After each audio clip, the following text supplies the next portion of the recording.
Jauhkan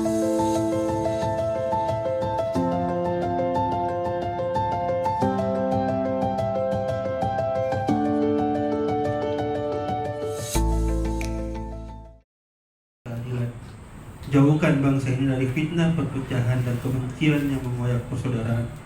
Ya Rob, bimbinglah para pemuda ini, negeri ini, agar tumbuh menjadi generasi yang berilmu dan berakhlak, yang bukan hanya lantang bersuara, tapi juga bijak dalam bertindak.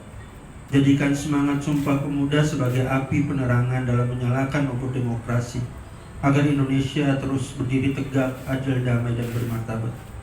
Ya Allah, limpahkanlah rahmat dan ridho-Mu pada pertemuan ini. Jadikan refleksi kami malam ini, hari ini, sebagai amal saleh yang Engkau terima. Dalam catatkan dan langkah-langkah kami sebagai bagian kecil dari ikhtiar besar membangun bangsa. Rabbana atina fid dunya hasanah wa fil akhirati hasanah wa qina adzabannar walhamdulillahi rabbil alamin. Assalamualaikum warahmatullahi wabarakatuh. Selanjutnya, marilah kita dengar sambutan dari perwakilan perempuan Cipayung Kota Ambon yang sudah menemani proses ini dari awal hingga terlaksananya kegiatan pada hari ini.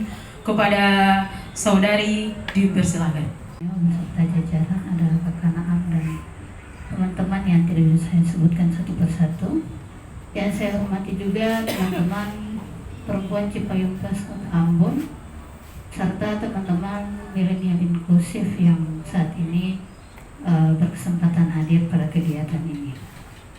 Assalamualaikum warahmatullahi wabarakatuh. Selamat sore, salam sejahtera untuk kita semua. Om Swastiastu, Namo Buddhaya, salam kebajikan. Pertama-tama saya ingin mengajak kita semua untuk memanjatkan puja dan puji syukur kita kehadirat Allah Subhanahu wa Ta'ala, Tuhan yang Maha Esa, karena atas limpahan karunia dan berkatnya yang telah dilakukan oleh para pendahulu kita pada 28 Oktober 1928, tepatnya 97 tahun yang lalu. Teman-teman semua, kalau kita melihat sejarah bahwa perempuan juga terlibat dalam Sumpah Pemuda, sebut saja Doli Salim dan teman-teman yang lainnya pada Kongres Pemuda II. Kemudian tidak berhenti sampai di situ, pada Kongres Perempuan pertama, perempuan pada 22 sampai 25 Desember 1928 juga mendukung atau menegaskan dukungannya terhadap Sumpah Pemuda. Ini merupakan babak kebangkitan gerakan pemuda sekaligus gerakan perempuan di Indonesia. Saya ingin berterima kasih kepada Waslu Maluku dan EPPM Maluku yang senantiasa menjadi mitra strategis dalam menjaga demokrasi kita, dan tentu kepada teman-teman dari Cipayung Plus Kota Ambon, lebih khususnya lagi alumni Cipayung Plus Kota Ambon dan Koalisi Milenial Inklusi yang menjadi bagian dari kolaborasi Bormakan ini. Kenapa saya menyebut diri sebagai alumni kelompok perempuan Cipayung Kota Ambon? Karena 90% dari kami sudah menyelesaikan masa kepengurusan, dan sebagian dari kami, mungkin saya dan beberapa teman yang lainnya, masih berproses di cabang Ambon, di Ambon dan di tingkat daerah. Kami masih ingat betul bahwa komunitas perempuan Cipayung Plus Kota Ambon pertama kali terbentuk pada 2021 melalui kolaborasi dengan Bawaslu Maluku waktu itu, khususnya Caca Tuti. Terima kasih Caca Tuti karena selalu bersama kami, dan juga Caca Naam. Melalui kolaborasi dengan Bawaslu Maluku, sejak awal kami berkomitmen untuk memberi ruang bagi perempuan agar hadir, bersuara, dan tampil dalam ruang-ruang demokrasi.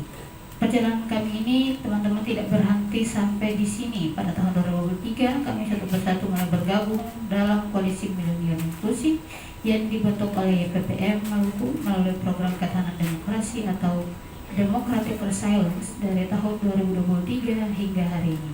Ini merupakan kolaborasi, dan semoga kolaborasi itu terus hidup dan semakin kuat. Atas nama teman-teman alumni Cipayung Plus, sekali lagi Dan koalisi, saya ingin menyampaikan terima kasih yang sebesar-besarnya pada Ibu Tuti dan Kak Naam, dua sosok yang luar biasa yang bagi kami bukan hanya mentor, tapi juga kakak dan sahabat yang selalu mendampingi dengan kesabaran, pengetahuan, dan ketulusan. Terima kasih juga kepada seluruh teman-teman Cipayung dan Koalisi Inklusif yang telah memberi energi positif untuk bergerak. Harapan kami sederhana, semoga melalui refleksi bersama ini, kolaborasi lintas sektor ini terus tumbuh dan tidak berhenti di generasi kami. Semoga ini terus berkelanjutan. Selanjutnya, tokat-tokat perjuangan kami ini bisa dilanjutkan oleh generasi-generasi yang selanjutnya. Teman-teman semua, hari ini saya ingin mengajak kita semua untuk merenungkan kembali makna Sumpah Pemuda, apa yang telah diperjuangkan oleh para pendahulu kita, kemana ke arah gerakan kita setelah ini. Apakah semangat 1928 hanya akan menjadi kenangan indah atau justru menjadi bahan bakar bagi kita untuk menjalani langkah-langkah baru? Bagi kami, Sumpah Pemuda bukan sekedar masa lalu. Ia adalah panggilan bagi masa depan yang diisi dengan kerja kolaboratif, keberanian yang jujur, dan ketulusan untuk melayani masyarakat. Kita mungkin tidak lagi berjuang melawan penjajahan fisik, tapi kita masih berhadapan dengan bentuk-bentuk penjajahan baru. Sebut saja ada masih banyak ketidakadilan yang terjadi, kemudian KKN, politik uang, dan pembungkaman terhadap suara rakyat. Dan disinilah peran kita sebagai pemuda dan pemudi Maluku menjadi penting untuk memastikan bahwa demokrasi tidak hanya berjalan setiap 5 tahun sekali, tapi tumbuh dalam keseharian kita. Dalam cara kita menghormati perbedaan, dalam kesediaan kita mendengarkan sesama, dan dalam keberanian kita bersuara ketika melihat ketidakadilan.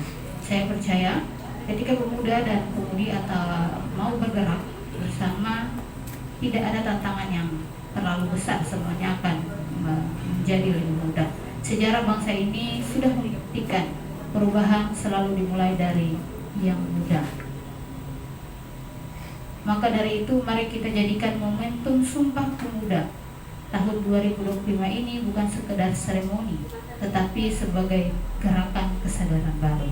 Gerakan untuk menolak apatisme, menolak politik transaksional, dan menolak diam terhadap ketidakadilan. Gerakan yang menumbuhkan harapan, memperkuat kolaborasi, dan merawat keindonesiaan kita yang beragam. Akhir kata, atas nama Perempuan Cipayung Plus Kota Ambon, saya kembali mengucapkan terima kasih yang sebesar-besarnya kepada YPPM Maluku dan Bawaslu Maluku atas komitmen dalam menjaga integritas demokrasi, dan kepada seluruh teman-teman yang muda hari ini memilih untuk hadir dan berpikir bersama, karena berpikir saja sudah merupakan bentuk perlawanan dan bergerak bersama adalah kemenangan. Akhir kata, berjumpa kita berdiskusi, berpisah kita melawan. Terima kasih. Wassalamualaikum warahmatullahi wabarakatuh. Mari sama-sama kita dengarkan sambutan dari Direktur YPPM Maluku kepada Bapak Abdul Ghani Fabanyo. Kepada Bapak, disilakan. Saudara saya, saudari saya, sahabat saya, jangan sahabat karena kita bukan orang itu, kalau saya ya.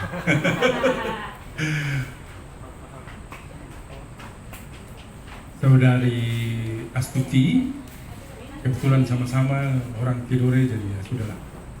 Dan juga sama-sama aktivis dan sekarang menjadi komisioner di Bawaslu Provinsi Maluku. Yang saya banggakan ya. Kemudian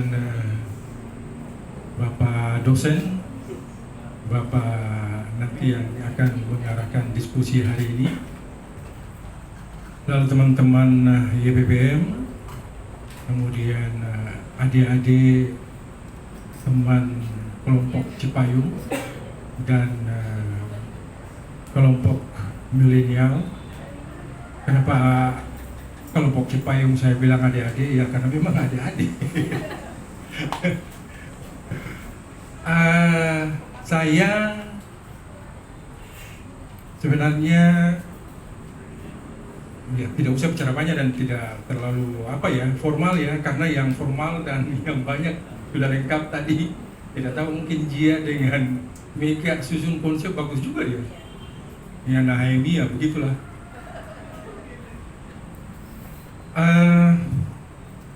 Saya sebenarnya dari awal kegiatan Demres itu memang sudah berangan-angan dan selalu mengharapkan selain teman-teman NGO yang harus bergabung untuk bagaimana kita mempertahankan atau memperjuangkan hak-hak sipil melalui demokrasi resilience itu, memang ya kelompok Cipayung. Karena menurut saya bahwa kelompok Cipayung itu adalah bagian dari sebuah gerakan yang multi etnis, lintas iman dan macam-macam begitu. Kemudian ya ada juga yang keras, ada yang lembek, ada yang kepala batu. Tapi memang itulah dinamika kalau kelompok Cipayung. Saya paham itu. Meskipun saya kadang tergabung, kadang juga tidak. Karena di masa saya kuliah, kita belum kenal yang namanya kelompok Cipayung. Ya, tapi saya setelah selesai kuliah baru tahu kelompok Cipayung dengan bagaimana sejarahnya. Begitu. Jadi tidak usah khawatir lah kalau dengan saya, karena saya paham juga. Lalu akhirnya hari ini saya juga bisa ketemu dengan teman-teman adik-adik kelompok Cipayung dan juga dari teman kelompok gerakan milenial dan yang sudah kita jalani bersama selama ini. Satu kebanggaan dan satu kebahagiaan tersendiri buat saya untuk hal itu. Saya berharap bahwa nantinya ketika kita nanti akan melanjutkan kegiatan ini, entah apa lagi namanya, tapi karena pondasi demokrasi itu memang sudah ada, dan kita akan lebih kepada advokasi nanti ke depan. Nah, akan kita lebih bagaimana supaya lebih besar, lebih banyak melibatkan teman-teman dari kelompok Cipayung maupun NGO, terutama yang gerakan milenial inklusi ya, gerakan milenial inklusi, dan ada beberapa gerakan perempuan lainnya yang akan kita jalani secara bersama. Insya Allah bisa itu terakomodir. Yang penting nanti kasih ingat saja. Kalau saya bisa kasih ingat, ya kasih ingat Tatuti saja. Kamu pengyunda itu kasih ingat dia supaya dia bisa kasih tahu akan dia punya akang, dia punya adik tanah itu. Nah, Seknun itu. Begitu. Jadi semoga kita hari ini memulainya dengan baik dan dengan nawa itu yang baik untuk menggalang semua orang bagaimana kita memperjuangkan demokrasi dan mempertahankan demokrasi itu untuk di ruang publik yang lebih baik, dan kita lebih memahami tentang demokrasi itu sendiri bukan sebagai sebuah ajang pemilihan saja. Jadi kalau orang berbicara demokrasi bukan berarti bahwa siap-siap untuk pilih kepala desa, pilih bapak raja, pilih pilih wali kota atau pilih bupati atau pilih gubernur. Bukan itu. Kalau itu namanya pemilihan gubernur, pilkadus dan sebagainya. Tapi kalau demokrasi berarti kita berbicara tentang bagaimana kepemimpinan itu dan juga bagaimana kebijakan-kebijakan dia yang berpihak kepada kita yang memilih dia. Itu yang penting di situ, sehingga ruang-ruang sipil yang harus disediakan untuk masyarakat sipil dan harus disiapkan untuk kelompok-kelompok sipil itu benar-benar harus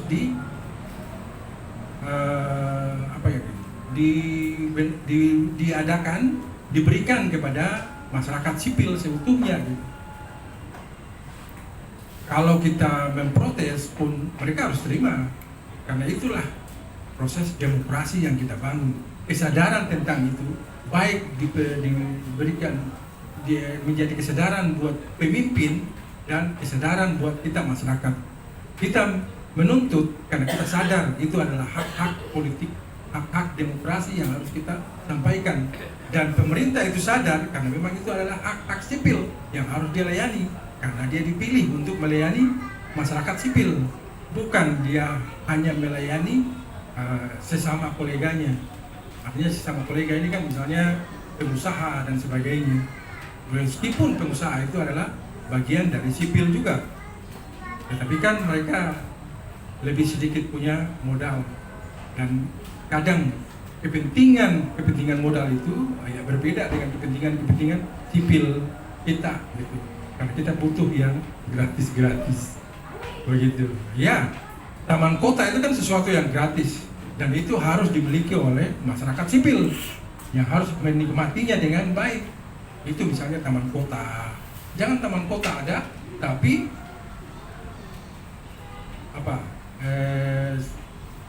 kebutuhan kamar kecil tidak ada, ataupun kalaupun ada tidak memperhatikan kaum disabilitas. Ini kan juga repot. Atau kalau ada kantor-kantor yang megah tapi tidak memperhatikan kaum difabel, bagaimana orang yang tidak ini harus naik tangga 1, 2, 3, 4? Jangankan itu, kantor saya saja karena terlanjur beli orang lain punya itu, ya memang tidak kita pikirkan terkait dengan bagaimana disabilitas itu bisa naik ke lantai atas. Terpaksa cuma bisa di lantai bawah, muter-muter di ruang cuma kecil gitu. Ya harap maklum lah, kantor kita kan kantor kecil saja, begitu. Itu yang harus kita perhatikan. Mudah-mudahan kita bisa memulai, meskipun Demres ini sendiri yang namanya Demres, program yang namanya Demres ini kita sudah masuk di babak, di tahap akhir ya. Dan insya Allah nanti akan ada pertemuan yang akan kita membicarakan tentang kegiatan kelanjutannya. Dan insya Allah kalau kelanjutannya itu berarti semua yang sudah kita menjadi mitra itu harus ada dan harus bekerja, harus bersama-sama untuk lebih ke depan lagi. Entah itu dia nanti berapa tahun, mau 3 tahun, 4 tahun, 5 tahun, itu urusan nanti lah. Yang penting kita punya komitmen untuk itu dulu. Terima kasih Syukur Dofu, Tuti sudah membersamai hari ini, dan hari ini kita diskusi juga sekaligus dengan memperingati Sumpah Pemuda.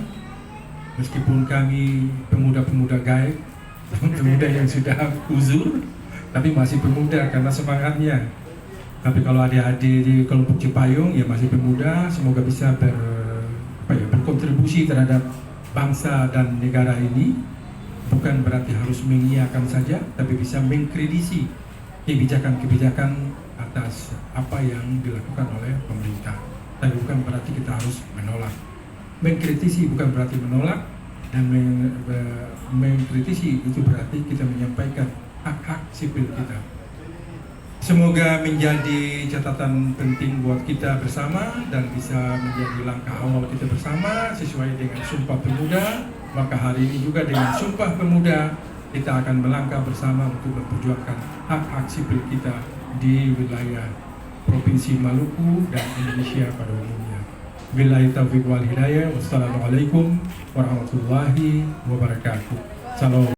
Gani Pabanyo atas sambutan yang cukup bermakna untuk pada hari Sumpah Pemuda pada hari ini. Selanjutnya kita masuk kepada sesi diskusi, sesi yang sudah ditunggu-tunggu dari tadi terkait dengan diskusi dan refleksi. Untuk itu saya mengundang moderator kece kita kepada Caca Megalina, dipersilakan. Ya, bismillahirrahmanirrahim. Apa kabar semuanya? Jawab sedikit. Apa kabar semuanya? Bismillahirrahmanirrahim. Assalamualaikum warahmatullahi wabarakatuh. Selamat sore, salam sejahtera untuk kita semua. Shalom, Om Swastiastu, Nama Budaya, salam kebajikan, Tabiat. Baik yang sungguh beta hormati, Direktur YPPM, Abang Gani, terima kasih. Yang sungguh beta hormati, kedua narasumber, ada Yunda Astuti Usman dan Kakak Beno, terima kasih. Dan juga yang paling istimewa teman-teman koalisi YPPM dan peserta pada umumnya. Baik, sekarang kita akan masuk pada sesi inti daripada kegiatan hari ini, yakni diskusi dengan tema refleksi bersama Pemudi Bergerak Demokrasi Bersatu, kolaborasi antara YPPM Maluku, Bawaslu Maluku, dan kelompok Cipayu Kota Ambon.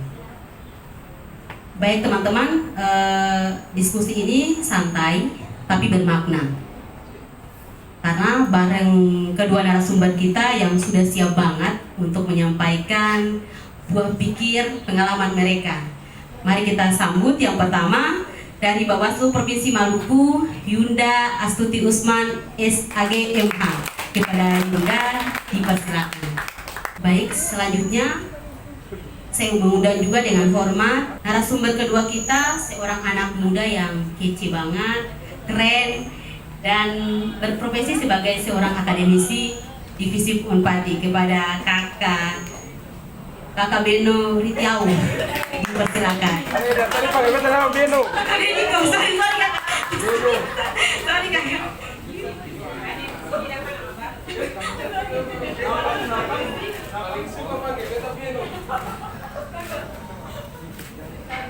Sorry kakak Beniko.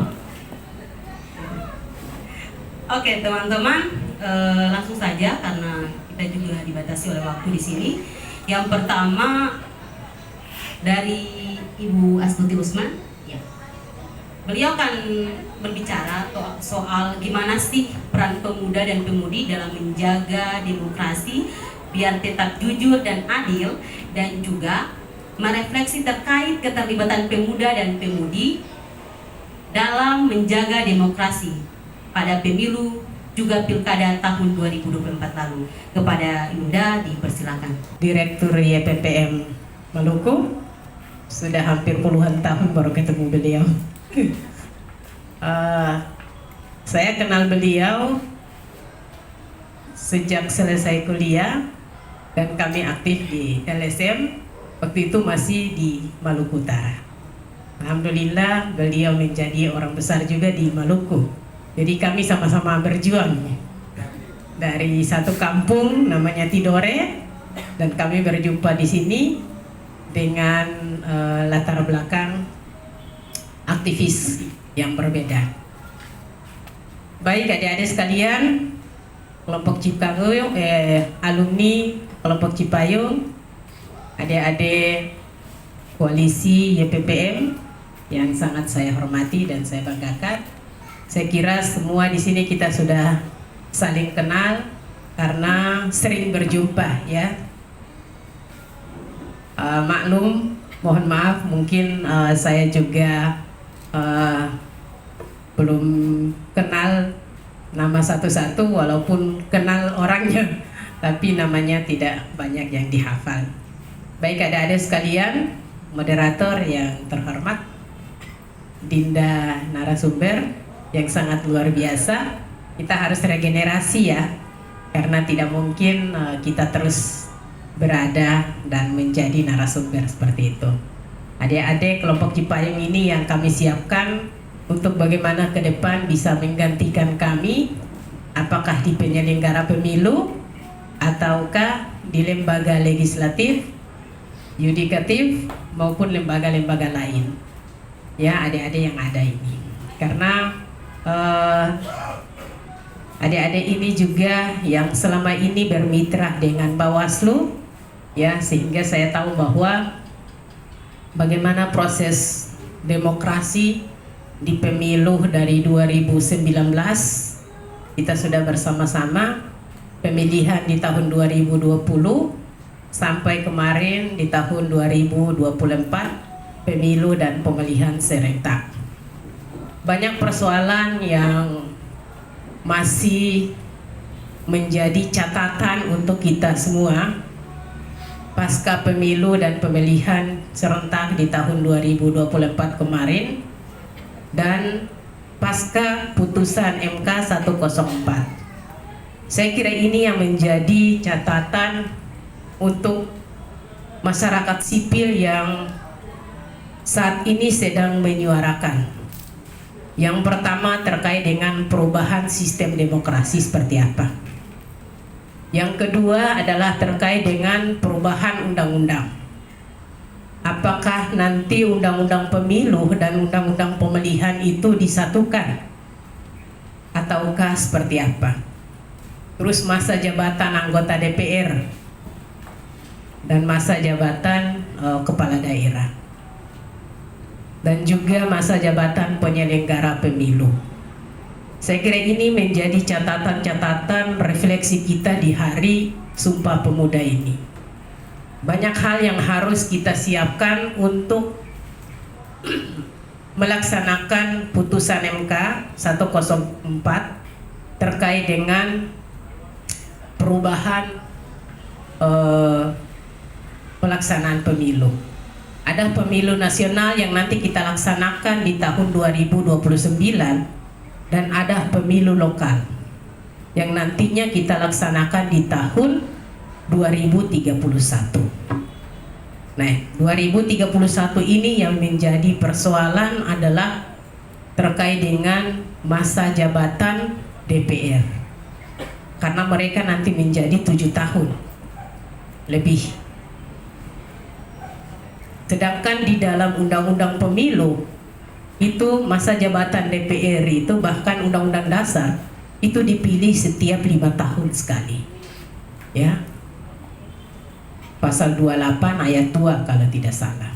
Saya kira itu yang menjadi catatan refleksi kita bagaimana perubahan-perubahan terkait dengan sistem pemilu maupun pelaksanaan penyelenggaraan pemilu itu sendiri. Karena masih banyak catatan-catatan yang menjadi satu persoalan.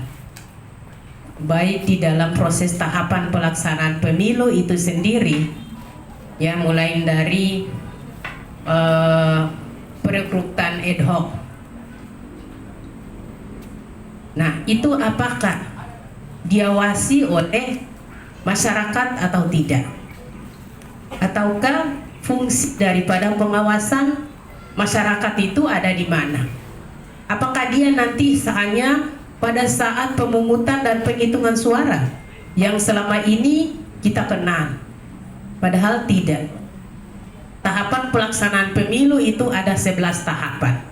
Mulai dari persiapan program, ya, persiapan perekrutan lembaga ad hoc, persiapan data pemilih, sampai penetapan data pemilih, sampai pada penetapan partai politik, sampai pada penetapan calon dan proses-proses selanjutnya.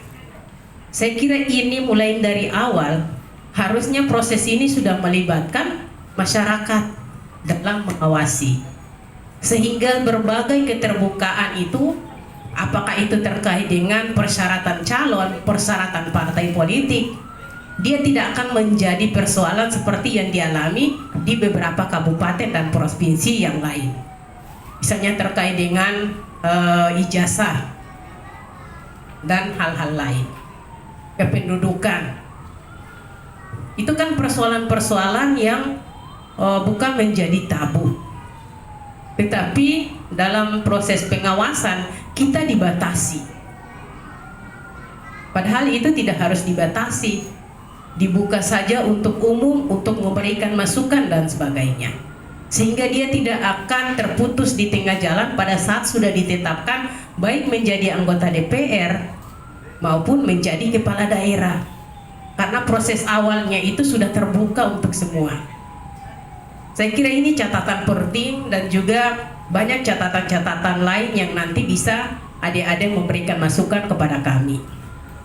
Apakah terkait dengan keterbukaan penyelenggara, perekrutan penyelenggara, dan juga terkait dengan data pemilih yang menjadi persoalan sampai saat ini belum habis-habisnya. Saya kira banyak persoalan. Nah, inilah yang menjadi, kalau hari ini kita berbicara tentang rekomendasi untuk ketahanan demokrasi, maka hal-hal kecil ini yang harus kita benahi, kita perbaiki, sehingga ke depan di pemilu 2029 dan pemilu 2031 itu tidak lagi membawa sampah-sampah ini sampai ke sana.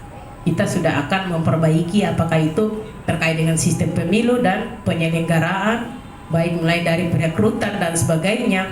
Nah, bagaimana masyarakat sipil ini punya masukan terhadap persoalan-persoalan ini.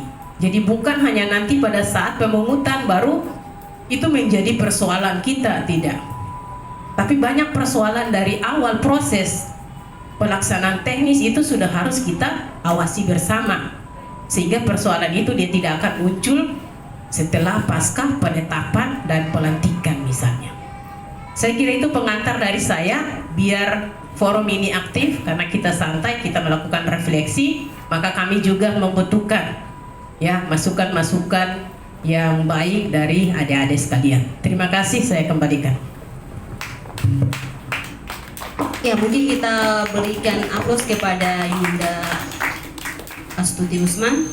Baik, teman-teman, dari penjabaran singkat yang diberikan oleh beliau, kita banyak tahu bahwa ternyata dalam proses pemilu maupun pilkada banyak sekali yang masih terjadi kesalahan atau problematika, entah secara regulasi atau sistem pemilu itu sendiri. Nah, kita akan beranjak ke narasumber kedua yang akan melihat dari sisi refleksinya bagaimana pemuda dan pemudi hari ini bisa tetap jadi kekuatan persatuan di tengah perbedaan dan gempuran informasi yang luar biasa cepat.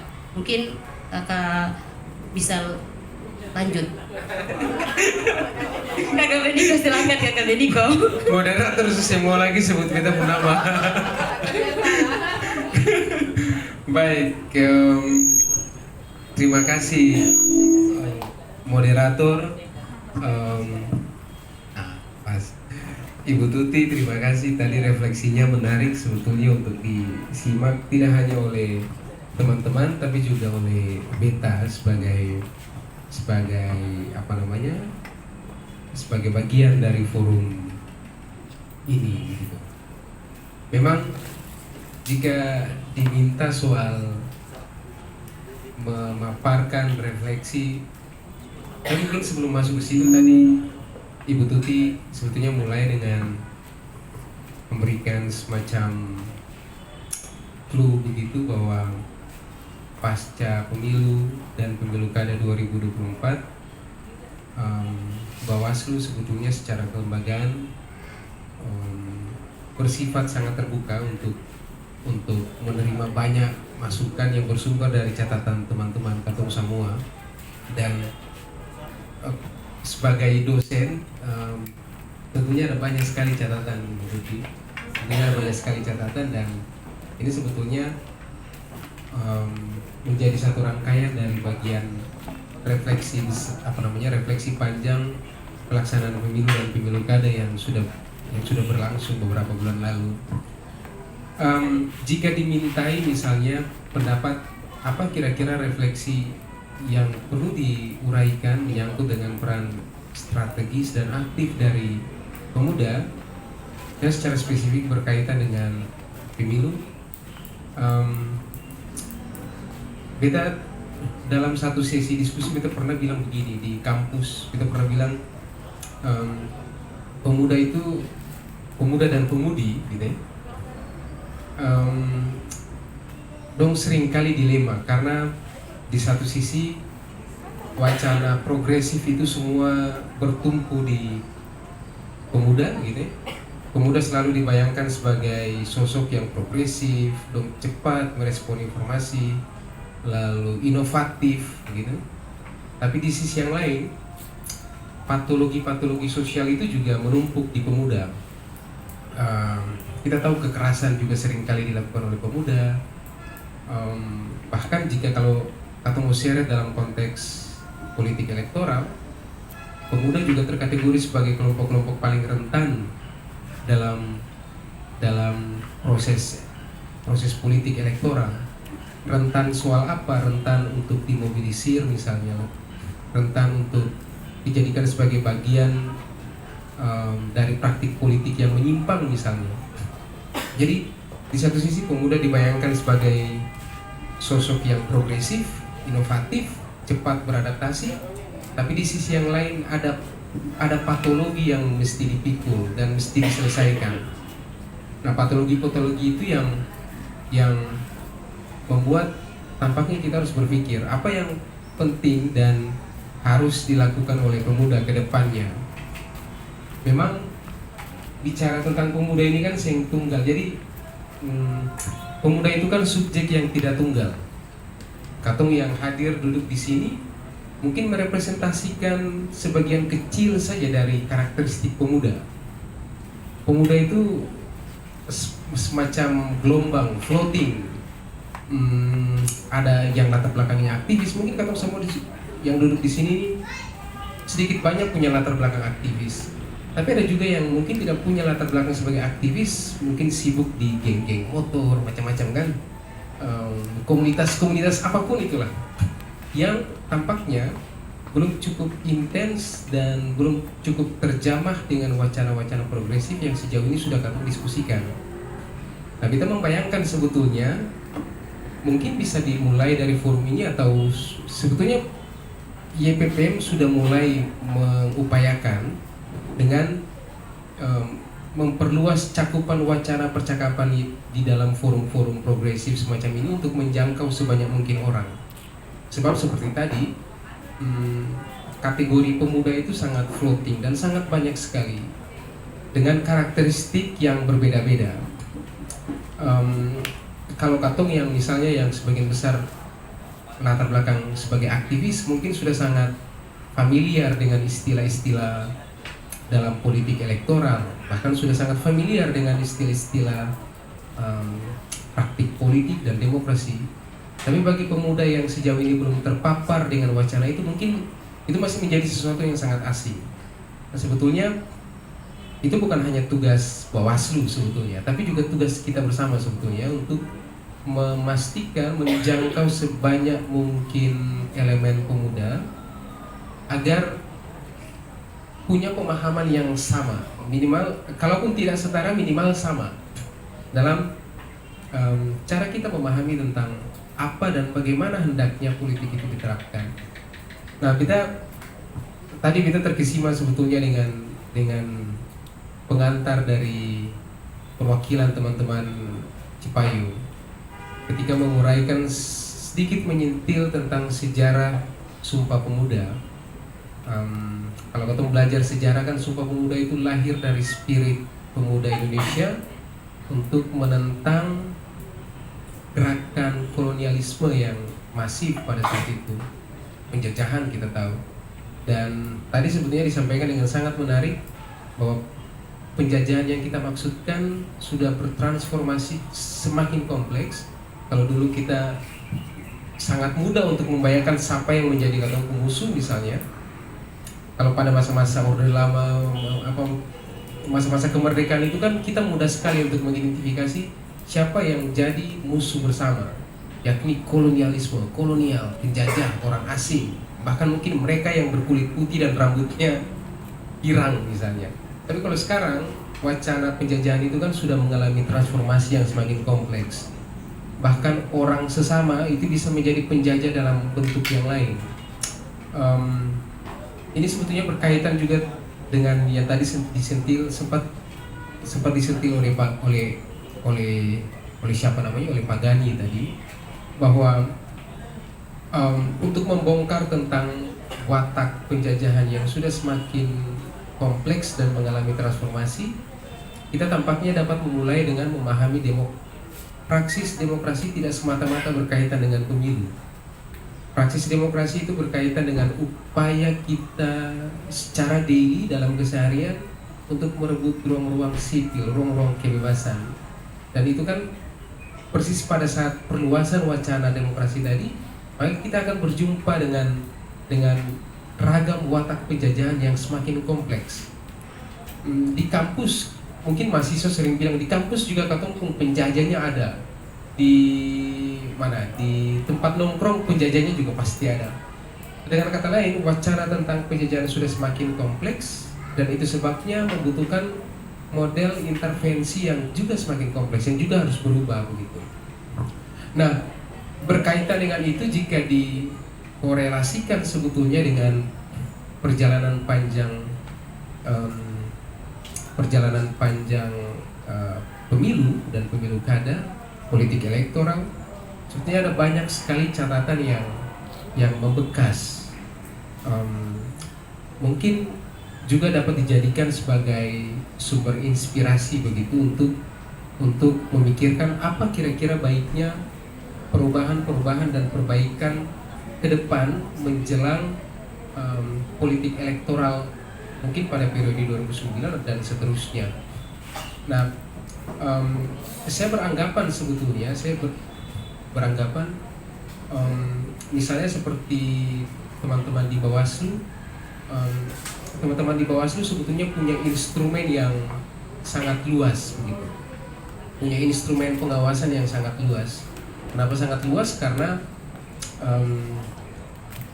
di dalam wacana pengawasan itu kan sebetulnya berkaitan erat dengan hak-hak masyarakat sipil, dan komponen-komponen juga kelompok masyarakat sipil itu kan sebetulnya sejauh ini telah dimanfaatkan sebagai instrumen pengawasan untuk membantu kerja-kerja pengawasan misalnya.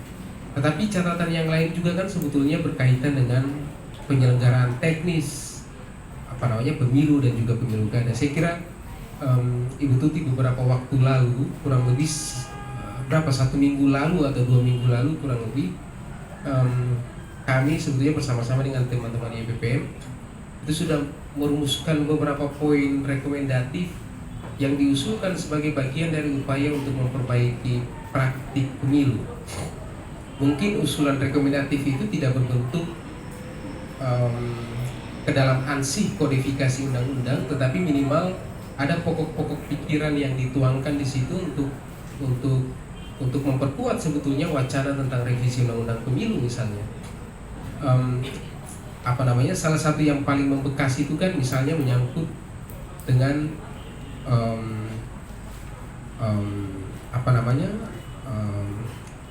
salah satu yang paling membekas itu menyangkut dengan upaya untuk memastikan kesetaraan hak antar semua kontestan pemilu tanpa membeda-bedakan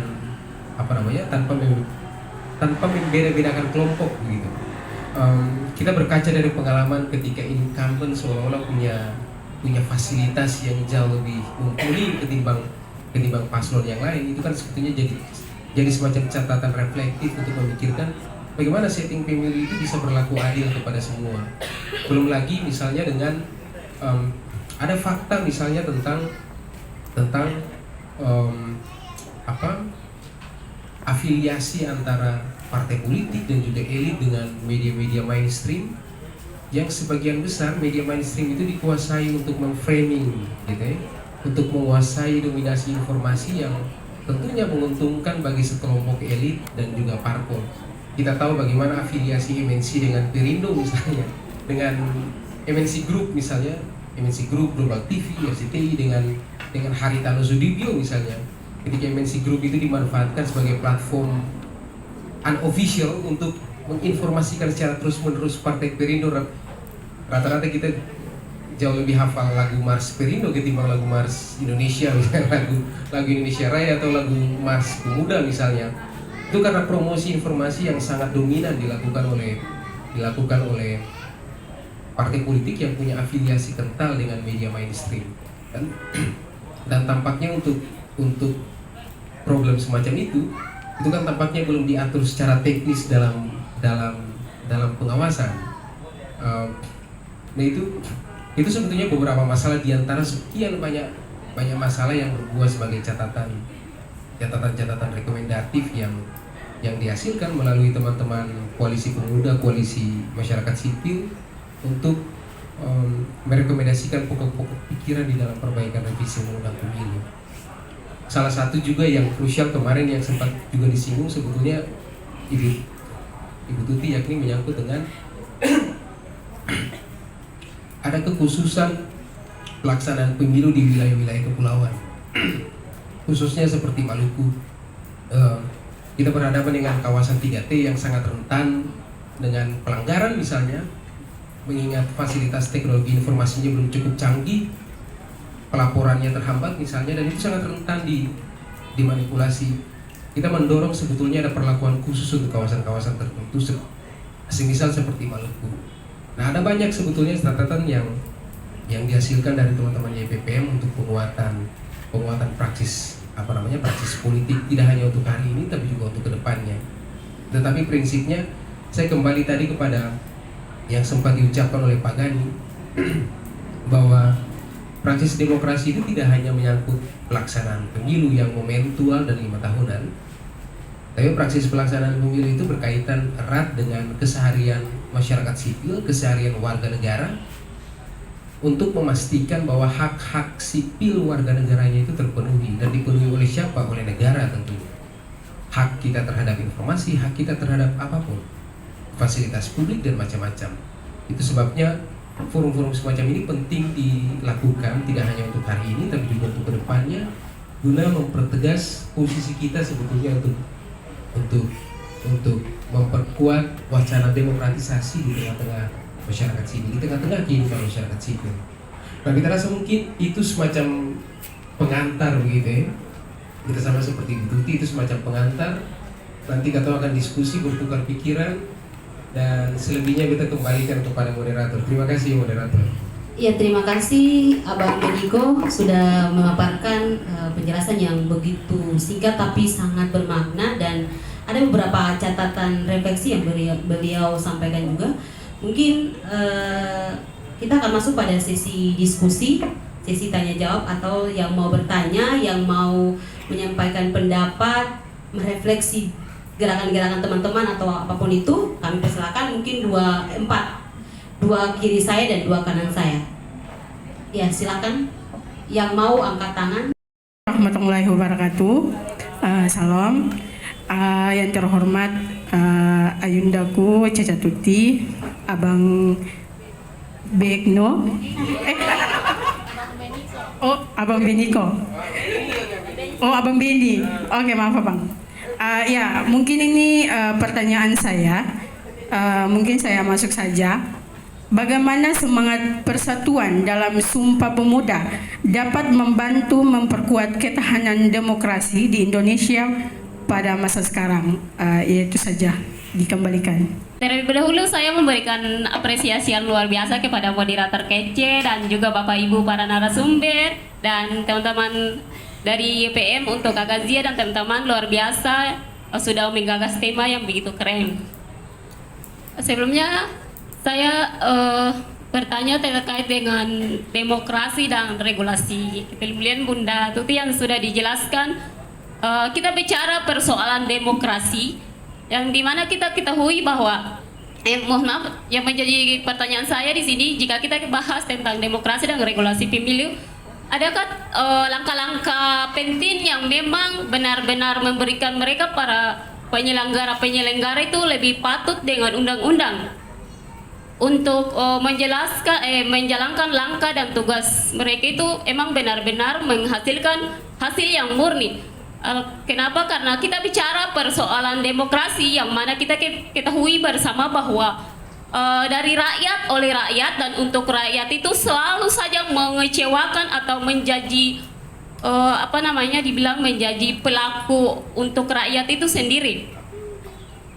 Karena 2 tahun saya sudah pernah mengawal penyelenggara juga, mengawal pemilu juga di penyelenggara tingkat PPS. Jadi ada banyak sistem, ada banyak hal yang kita alami di penyelenggara tingkat PPS. Dan untuk pertanyaan kedua, Mom, itu sebenarnya saya sudah rilis seminggu yang lalu waktu teman-teman YPPM juga melaksanakan diskusi publik di YEN, tapi kita dibatasi dengan waktu hingga yang waktu itu saya tidak diberi kesempatan. Hanya saya mau ingin menyampaikan di sini.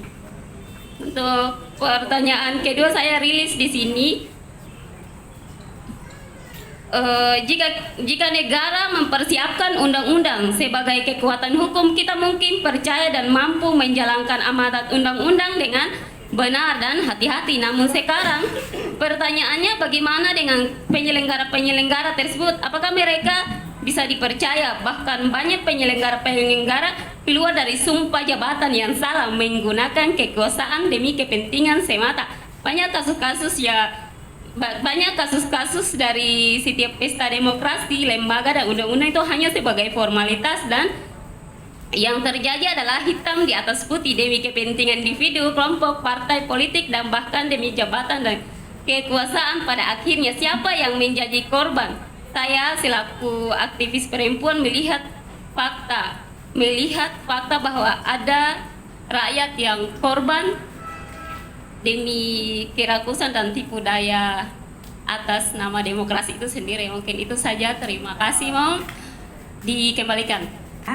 Saya di sini berdasarkan yang disampaikan bahwa sebenarnya demokrasi itu harus dijabarkan dalam kehidupan sehari-hari. Maka dari itu mungkin sudah ada refleksi mengenai kebijakan tentang pemilu, peraturan tentang pemilu sudah direfleksi. Tapi yang saya lihat di sini ada banyak kebijakan publik yang hari ini belum ramah terhadap baik itu difabelitas maupun perempuan. Nah, kita sebagai misalnya aktivis maupun perempuan dan masyarakat sipil harus melihat dan merevisi bagaimana kebijakan pemerintah itu ramah terhadap masyarakat, ramah terhadap kesetaraan dan hak-hak masyarakat sipil. Dikembalikan. Saya ingin menanyakan kepada Caca narasumber. Saya dari Ikatan Mahasiswa Elat, Ikatan Mahasiswa Elat Maluku. Nama saya Ziad Serang. Di sini saya akan menanyakan kepada Caca narasumber, Caca Tuti. Dari momentum pemilu kemarin, khususnya di Maluku, itu yang kemudian kita dapati ada sebagian desa maupun sebagian TPS itu terdapat kecolongan yang dimana ada pemilih yang kemudian sudah meninggal, namun sudah itu sebenarnya kan seharusnya tidak punya hak untuk melakukan pencoblosan, namun ada propaganda, ada bagian daripada permainan. Maka dari itu saran saya untuk Caca Tuti, perwakilan daripada Bawaslu, itu kemudian ketika penyelenggara dari tingkat pusat maupun tingkat desa untuk memberikan produk hukum, dalam artian memberikan salah satu poin atau salah satu suplemen hukum untuk masyarakat, lalu masyarakat bisa mengetahui begitu. Dan pertanyaan kepada abangku, Abang Bendi, pertanyaan saya itu bagaimana tips untuk anak muda, khususnya anak muda Maluku, karena kita melihat bagaimana di Maluku, khususnya anak muda itu boleh memiliki peran untuk menjadikan dirinya sebagai salah satu bentuk anak muda yang berperan dalam kontestasi pemilihan di Maluku. Itu saja dari saya kembalikan. Terima kasih. Misalnya yang berkaitan dengan bagaimana mengkaitkan konteks Sumpah Pemuda begini dengan refleksi kekinian kita sebagai pemuda, dalam tanda petik pemuda masa kini misalnya, dalam upaya untuk terus merawat demokrasi. Memang Sumpah Pemuda menyematkan pesan penting terkait dengan perlawanan terhadap penjajahan. Itu dulu konteksnya tuh. Konteks itu, konteks perlawanan terhadap penjajahan itu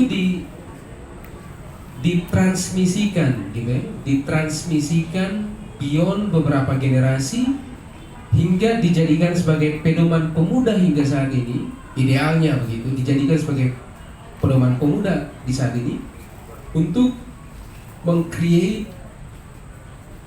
gerakan. Tetapi konteks gerakan perlawanan pemuda sekarang atau masuk bicara tentang gerakan perlawanan pemuda. Kalau gerakan perlawanan pemuda, kalau kita belajar sejarah, gerakan perlawanan pemuda pada periode Orde Lama, Orde Baru itu mudah sekali dimobilisir karena punya konstruksi common enemy yang cenderung dapat dibayangkan, dapat dapat ditangkap begitu. Jadi konstruksi tentang siapa yang hendak menjadi musuh itu dapat dibayangkan. Pada masa Orde Baru misalnya, pada masa Orde Baru itu kan Soeharto itu dibayangkan sebagai counter narasi dari kebebasan masyarakat sipil. Dan pada saat yang sama, rezim politik Soeharto itu dijadikan sebagai common enemy. Jadi ada penyematan konteks tuh common enemy. Pertanyaannya, pemuda di zaman sekarang kalau mau mengupayakan gerakan perlawanan misalnya, siapa yang hendak dijadikan sebagai musuh? Musuh Katong itu siapa? Katong akhirnya menjumpai jawaban yang bisa saja berbeda-beda. Misalnya, kalau Katong tanya untuk pemuda yang concern isunya untuk isu-isu lingkungan, lo akan jawab, musuh bersama Katong yakni negara yang bersekongkol dengan korporasi membabat habis hutan misalnya. Kalau Katong menanyakan pertanyaan yang sama untuk pemuda yang concern untuk isu kesetaraan gender, lo akan bilang musuh bersama Katong yakni patriarki, ideologi patriarki. Gitu. Kalau Katong tanyakan untuk pemuda yang concern isunya berkaitan dengan politik elektoral, maka lo akan jawab musuh bersama Katong itu yakni politisi yang suka bagi-bagi kepeng misalnya. Atau itu jangan-jangan bukan jadi musuh tapi jadi teman itu kayaknya. Jadi konstruksi tentang siapa yang menjadi musuh itu cenderung berbeda-beda, dan itu yang dialami oleh Katong saat ini. Nah, meski begitu, satu PR yang perlu dirumuskan oleh Katong bersama sebagai pemuda misalnya, yakni merumuskan nodal point. Nodal point itu semacam titik temu. Yang dimaksudkan dengan titik temu itu, meskipun rumusan musuh bersamanya cenderung berbeda-beda, tapi satu hal yang pasti, semua musuh bersama itu secara nyata melakukan praktik eksploitasi, melakukan praktik peminggiran, melakukan praktik eksklusi. Wacana eksploitasi dan eksklusi itu yang dijadikan sebagai nodal poin untuk meng-create satu gerakan yang cenderung sama, meskipun partisi-partisinya itu cenderung berbeda-beda. Itu yang dulu dilakukan oleh Soekarno, itu yang dulu dilakukan oleh PDI, belum jadi PDIP misalnya, tapi masih jadi PDI, untuk menggarap basis konstituen Wong Cilik pada masa Orde Baru. Nah, itu yang pertama. Lalu ini yang menarik sebetulnya, berkaitan dengan praktik kebijakan publik yang ramah terhadap difabel dan perempuan. Kita setuju sebetulnya ide ini perlu didiskusikan secara serius, mengingat perempuan dan kelompok difabel misalnya itu kan sedikit banyak dapat dikategorikan sebagai kelompok yang rentan begitu ya, terhadap praktik eksploitasi dan macam-macam. Itu sebabnya memang diskursus pembangunan mesti diarahkan ke model diskursus yang jauh lebih peka kepada kerentanan. Memang tentu ini bukan perkara yang mudah dilakukan, ini perkara yang tidak 1-2 bulan, tapi justru perkara menahun. Nah, akan tetapi ada PR khusus sebetulnya. PR khususnya yakni jika mau menghasilkan model praktik pembangunan yang dapat menjawab kebutuhan kelompok rentan, maka negara dalam konteks pemerintah itu tidak boleh sama sekali berjarak dengan kelompok masyarakat sipil.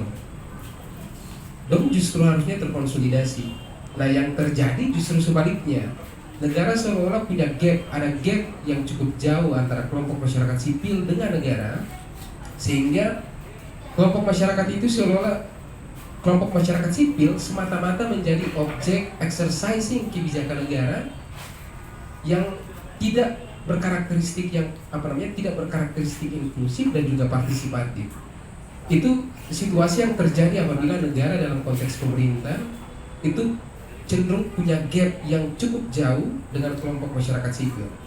Jika negara bersolider dengan kelompok masyarakat sipil, kan sebetulnya kita dapat memberikan addressing tentang isu-isu yang aktual, isu-isu yang penting mengalami penguatan pada level kebijakan. Yang menarik juga sebetulnya kan tidak semua kelompok rentan itu berani bersuara, gitu ya. Bahkan ada fakta tentang, ada realitas di mana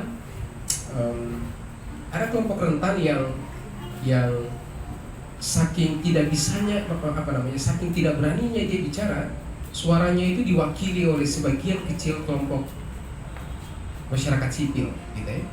Misal seperti aktivis, kita latar belakangnya juga sebagai aktivis. Nah, ada refleksi yang menarik sebetulnya berkaitan dengan konteks ini. Ketika aktivis meneguhkan diri sebagai bagian dari representasi kelompok masyarakat sipil untuk menyerang negara, mengadresi negara, pertanyaannya yakni apakah kita mau apakah kita mau mengadres kerentanan kelompok masyarakat sipil itu untuk direkomendasikan ke negara, ataukah kita mau bersolider dengan negara untuk menyerang balik kelompok masyarakat sipil, gitu? Ataukah kita justru mau bermain dua kaki, di satu sisi bersikap terbuka dengan kelompok masyarakat sipil, tapi di sisi yang lain juga bersolider dengan karakteristik kebijakan yang sama sekali tidak peka terhadap kelompok masyarakat sipil. Ini kan seringkali menjadi dilema yang cukup lazim dialami oleh sebagian besar aktivis, tidak hanya aktivis di level nasional, tapi juga aktivis di Maluku. Kita kasih contoh sederhana.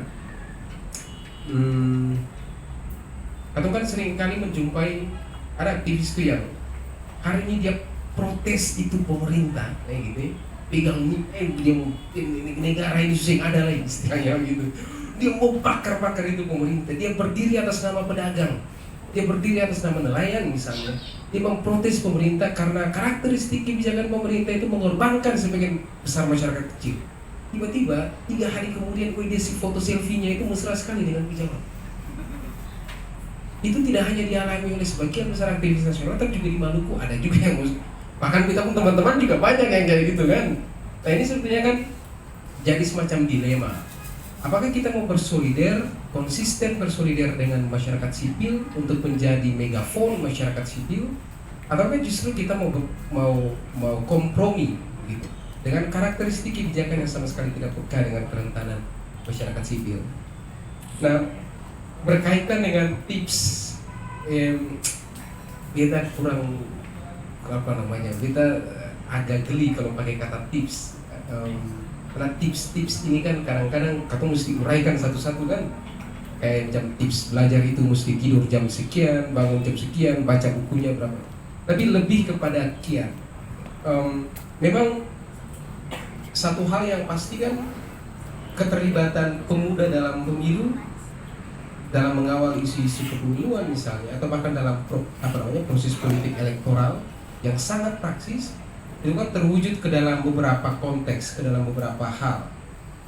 Dia bisa saja terlibat sebagai pemain, sebagai orang yang berkontestasi misalnya, tentunya dengan klaim konstituen yang cukup besar, cukup masif misalnya.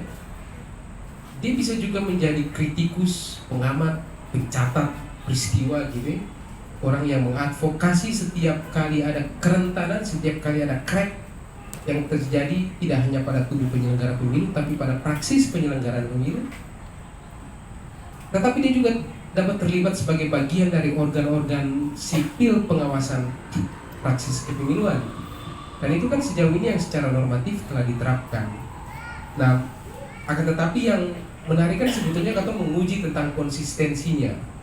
Konsistensi pemuda ketika bertindak sebagai player di dalam praksis politik elektoral, entah itu dia terlibat sebagai kontestan, ketika dia terlibat sebagai penyelenggara, dan ketika dia terlibat sebagai masyarakat sipil yang mengawasi kerja-kerja lembaga negara misalnya, apakah sikapnya itu cenderung konsisten atau berubah-ubah? Jangan-jangan kan kita seringkali menjumpai ada yang kan sekaligus konteks ini sekaligus menjawab tadi ada yang menyentil tentang perubahan perilaku politisi ketika sebelum dan sesudah jadi politisi, sebelum dan sesudah jadi pejabat negara maksudnya. Terdapat inkonsistensi dari sikap, pandangan, gagasan, dan itu kan sedikit banyak yang menyebabkan antipati terhadap terhadap proses-proses politik elektoral itu cukup besar. Orang antipati itu karena hari ini pagi tempe, orang Jawa istilah tuh paginya kedelai, sorenya itu tempe. Jadi ada perubahan signifikan dalam perilaku ketika dia yang sebelumnya masih menjadi bagian dari organ-organ masyarakat sipil dan kemudian bertransformasi menjadi pejabat, misalnya menjadi politisi, terdapat inkonsistensi yang sangat dalam dan sangat serius begitu. Nah itu kan sebetulnya menjadi tantangan. Di satu sisi pemuda dapat terlibat dalam banyak aspek yang berkaitan secara spesifik dengan proses politik elektoral, tetapi yang perlu diuji itu kan yakni konsistensinya. Apakah dia terus konsisten untuk mengawal hak-hak masyarakat sipil? Kan tidak sedikit pemuda yang dulunya masih jadi aktivis begitu, bersuara lantang tentang hak-hak hidup masyarakat sipil, tetapi pasca dibiayai negara, pasca digaji oleh masyarakat, berubah konsistensinya. Nah itu kan menjadi tantangan serius. For Beta, pemuda dapat mengambil bagian dalam banyak hal, tetapi tantangan seriusnya itu yakni pada konsistensi sikap dan gagasan. Apakah berubah atau tidak, bertahan atau tidak itu. Dan itu kan akan diuji oleh waktu. Mungkin tidak dalam jangka waktu 1-2 hari atau 1-2 bulan, tapi diuji dalam jangka waktu yang menahun. Nah mungkin itu yang dapat kita respon dari beberapa pertanyaan teman-teman. Selanjutnya kita kembalikan ke moderator. Terima kasih moderator.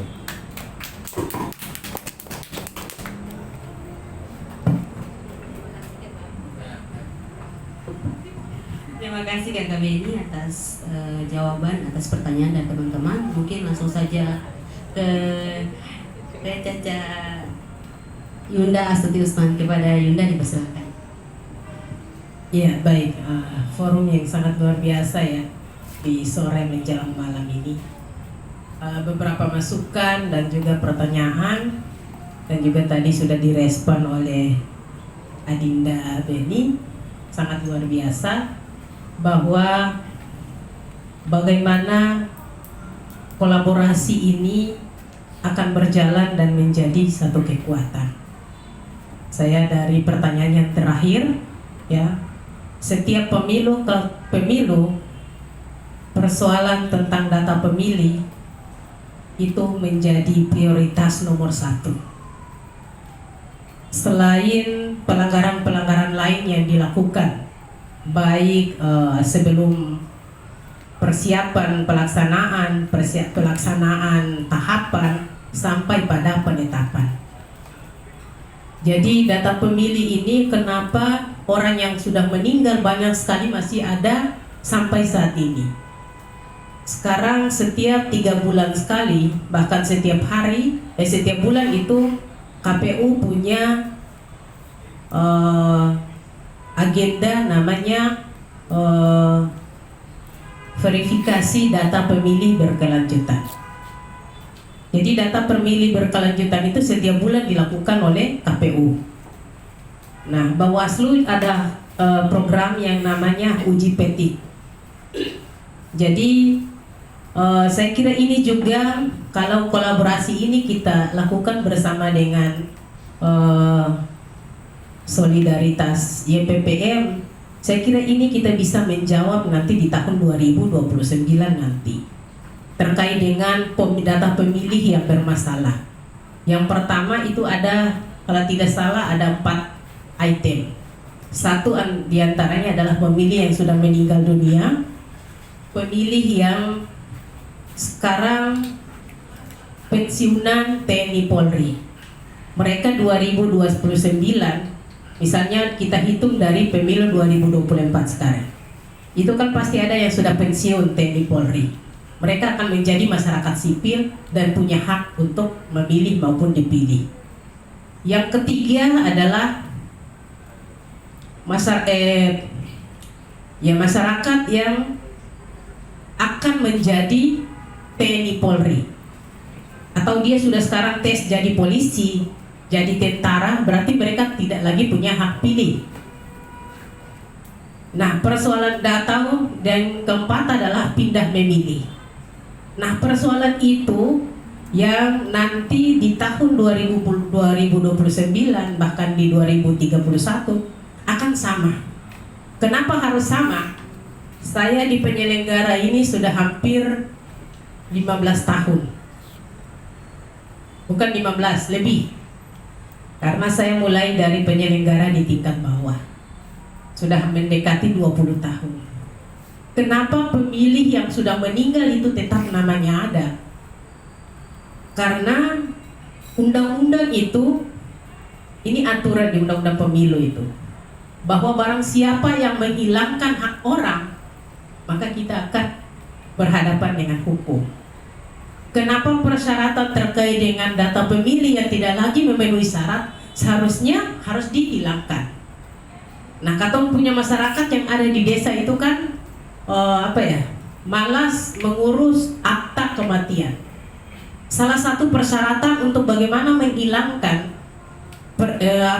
data pemilih yang orang yang sudah meninggal itu adalah akta kematian itu persyaratannya. Nah, kalau memang akta itu harus mengurus di kecamatan misalnya, atau punya masyarakat itu kan kalau itu punya kepentingan baru bisa dorong urus, kalau tidak berarti dibiarkan seperti itu. Sehingga inilah yang menjadi persoalan. Tapi kemarin kami sudah memberikan masukan kepada KPU di jajaran kabupaten kotanya bahwa kita datangi RT RW dengan catatan atau keterangan dari RT RW secara tertulis. Saya kira itu bisa menjadi persyaratan untuk pemilih itu harus dihilangkan karena betul dia sudah meninggal, sehingga di 2029 nama itu saya muncul lagi. Nah, kemarin kami melakukan uji petik di Ohoijang. Nah, kami turun di desa-desa yang bukan kepala desa, dia PLT, Bapak Dula. Ternyata pemilih yang di tahun 2024 bukan itu meninggalnya sudah 5 tahun lalu, namanya masih ada sampai sekarang. Dan kami mendapat masukan dari beberapa RT RW di situ bahwa si ini sudah meninggal, sudah 2 tahun lalu, tapi namanya masih ada. Saya kira ini dorongan dari masyarakat sipil juga harus lebih tegas kepada karena data pemilih ini kan ditetapkan oleh KPU. Kita bisa memberikan rekomendasi itu kepada KPU sehingga tidak harus menunggu surat keterangan kematian. Itu kan dia mendapatkan surat keterangan kematian itu kan harus melalui beberapa proses. Dari RT atau RW bawa ke kantor desa, baru kantor desa bisa kasih keluar. Dia melalui catatan sipil juga. Jadi beta kira proses-proses ini yang atau punya masyarakat di desa itu pemalas untuk urus. Nah, siapa yang punya tanggung jawab sehingga data pemilih ini benar-benar akurat, yang sudah meninggal 20 tahun, misalnya katong hitung dari 2024 sampai di 2029, 6 tahun proses itu. Apakah orang yang meninggal hari ini, besok kan setiap hari orang pasti meninggal. Nah, data itu yang harus kita dapatkan dari RT RW. Jadi harusnya bekerja sama dengan RT RW untuk memastikan pemilih siapa yang meninggal ada by kontak yang diberikan, sehingga katong punya RT RW itu bisa memberikan masukan bahwa si ini meninggal di sini dan sebagainya. Saya kira itu salah satu langkah yang bisa katong lakukan untuk pemilih yang meninggal. Belum lagi nanti pemilih yang tes TNI atau masuk tentara, masuk polisi. Nah, itu juga kita banyak belum mendapatkan data dari kepolisian dan sebagainya. Saya kira yang bisa katong lakukan adalah pendekatannya dari bawah. Dari RT RW itu adalah data yang akurat sudah itu. Jadi data itu kalau memang sudah didapatkan dari RT RW, beta kira ya wajib hukumnya harus dihilangkan. Semusa lagi menjadi polemik bahwa dia belum punya akta kematian, belum punya keterangan ini dan sebagainya. Kalau kita hanya berargumentasi pada persoalan-persoalan itu, maka data pemilih ini akan begitu saja. Orang yang meninggal ke depan akan ada lagi. Jadi saya kira ini juga menjadi catatan perubahan. Bukan cuma sistem pemilu, tapi teknisnya yang harus lebih tegas dijelaskan di dalam PKPU maupun Perbawaslu, sehingga dia memperkuat itu. Misalnya tidak harus menunggu sampai ada keterangan dari keterangan kematian. Saya kira banyak keterangan yang bisa dibuat, sehingga catatan untuk data pemilih yang akurat itu bisa ketemu sama-sama mengawal dari setiap bulan dilakukan data pemilih berkelanjutan ini. Saya kira itu yang pertama, ya, yang tadi ditanyakan terkait dengan data pemilih. Jadi kita punya persoalan itu ada di situ. Kami kemarin sudah menyurat juga kepada kepolisian dan juga ke TNI bahwa mungkin ada TNI Polri yang sudah pensiun, bisa kita dapatkan data sehingga data pemilih itu tidak lagi menjadi persoalan ke depan. Bahkan nanti kita juga punya persoalan besar dalam menghadapi data pemilih adalah pemilih pemula. Ya, jadi yang sekarang 14 tahun untuk SMP, dia di 2029 itu sudah memilih. Karena dia sudah 17 tahun lebih. Nah, saya kira bagaimana pendidikan politik itu juga kita berikan dari awal. Dan ini kalau bisa nanti Bawaslu juga kami akan bekerja sama dengan koalisi YPPM dan juga kelompok Cipayung yang sudah kami bentuk selama ini untuk kita melakukan sosialisasi secara masif. Artinya bagaimana kita memberikan pendidikan politik itu sejak awal kepada SD, SMP yang kelas 3 sekarang maupun di sekolah-sekolah menengah pertama, sehingga Katong akan menjawab yang tadi namanya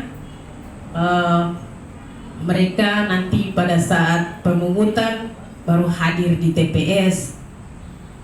Jadi banyak persoalan nanti yang bisa mereka nanti menjadi objek daripada kepentingan-kepentingan ke depan. Nah, ini adalah tanggung jawab Katong semua, ya, sehingga ke depan bagaimana menciptakan pemilu berkualitas itu Katong harus memulai dari perbaikan hal-hal yang kecil seperti ini. Apalagi pemilih pemula yang masih kosong terkait dengan pemahaman tentang pemilu dan sebagainya, demokrasi. Nah, pada saat sekarang ini kita harus memberikan edukasi itu kepada mereka. Saya kira ini bagus untuk ke depan. Kami kemarin bersama dengan alumni Cipayung juga sudah menyusun jadwal untuk kita akan turun ke kampus-kampus. Kalau bisa kita akan ke sekolah-sekolah untuk mengajar, kayak seperti mengajar tentang pemilu, memperkenalkan edukasi tentang pemilu kepada pemilih pemula, seperti itu. Nah, itu yang bisa kita lakukan ke depan. Karena kalau kita hanya mengasah bagaimana pemahaman itu di tingkat level menengah seperti kita ini, maka yang di bawah itu akan semakin banyak menjamur naik dan persoalan-persoalan yang sekarang bisa mereka akan alami seperti itu. Jadi kita tidak memotong di tengah, tapi bagaimana kita mengambil dari yang paling akar bawah, yaitu pemilih pemula saat ini. Karena banyak ini, karena pemilu 2029 berarti banyak sekali pemilih pemula yang SMP kelas 3, SMP kelas 2 9 ya, 89 itu mereka di 2029 itu sudah menjadi pemilih.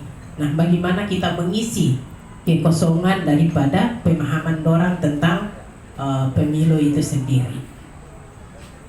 Selanjutnya terkait dengan aturan yang belum ramah terhadap perempuan dan juga disabel.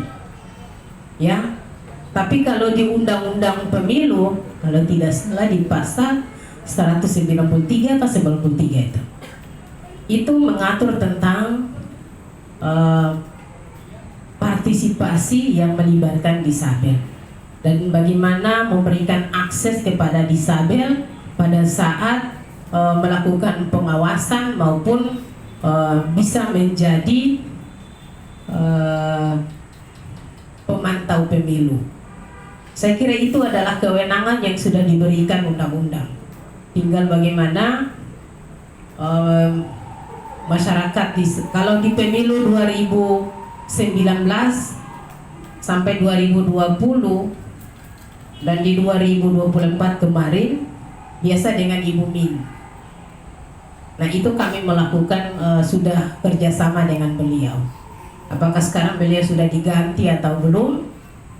Namanya yang baru apa? Belum ya. Yang nama yang baru ini apa? PPUAD. Nah dulu beliau minta saya untuk menjadi pembina, tapi karena saya di penyelenggara jadi tidak bisa. Tapi saya sangat merespon kegiatan-kegiatan yang sangat sportif yang mereka lakukan. Saya kira betul bahwa undang-undang belum sepenuhnya ya memberikan akses yang sama kepada perempuan maupun disabel. Kalau perempuan sudah sangat ini, tapi difabel itu masih sangat rentan sampai saat ini. Akses untuk TPS dan sebagainya, nah itu juga masih bermasalah.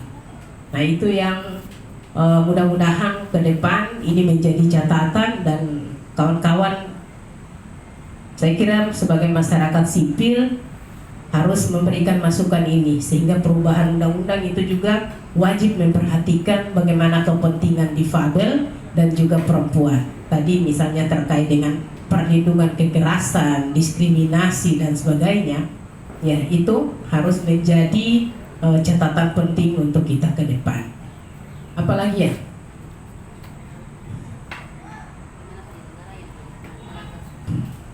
Oh iya, terkait dengan integritas penyelenggara pemilu ya. Saya kira sudah banyak penyelenggara pemilu yang disidangkan terkait dengan pelanggaran etik. Tidak profesional dalam melaksanakan tugas, tidak berintegritas, sampai pada pemberhentian. Mungkin di Maluku tidak terlalu banyak yang dilaporkan. Tetapi di provinsi dan kabupaten lain sampai saat ini DKPP itu masih bersidang terkait dengan etik. Jadi silakan adik-adik, kalau ada penyelenggara pemilu, beta sering bilang ini, kalau ada penyelenggara pemilu yang tidak netral, ya, bahkan tidak berintegritas, silakan melaporkan. Ada yang namanya Dewan Kehormatan Penyelenggara Pemilu. Jadi mereka akan bersidang dan putusan itu bukan ada di lembaga Bawaslu maupun KPU, tapi ada di DKPP, di pusat. Dan saya kira kemarin kalau kita di sini baru ada teguran keras, bahkan diberhentikan dari jabatan revisi, jabatan ketua, itu sudah ada. Tapi diberhentikan secara langsung, tidak lagi menjadi penyelenggara, itu belum ada. Nah saya kira kalau catatan-catatan yang tadi disampaikan oleh Adinda Ijaya, saya kira itu sangat penting. Silakan, kenapa setiap, bahkan kelompok Cipayung pun saya sering bilang, kalau ada dalam proses pengawasan kalian penyelenggara yang tidak netral, silakan dilaporkan. Karena ada proses yang nanti ditindaklanjuti. Jadi disidangkan, ada yang diberhentikan, dan kalau diberhentikan berarti sudah selesai karir. Mau melamar dimanapun tidak akan bisa. Dan saya kira ini yang hal-hal yang dilanggar oleh penyelenggara pemilu. Saya kira pasti kalau itu sampai kedapatan, berarti selesai. kepercayaan masyarakat yang ada lagi pada katong. Iya kan? Katong berjalan, masyarakat melihat dengan sinis dan hal-hal lain. Karena apa? Tidak berintegritas.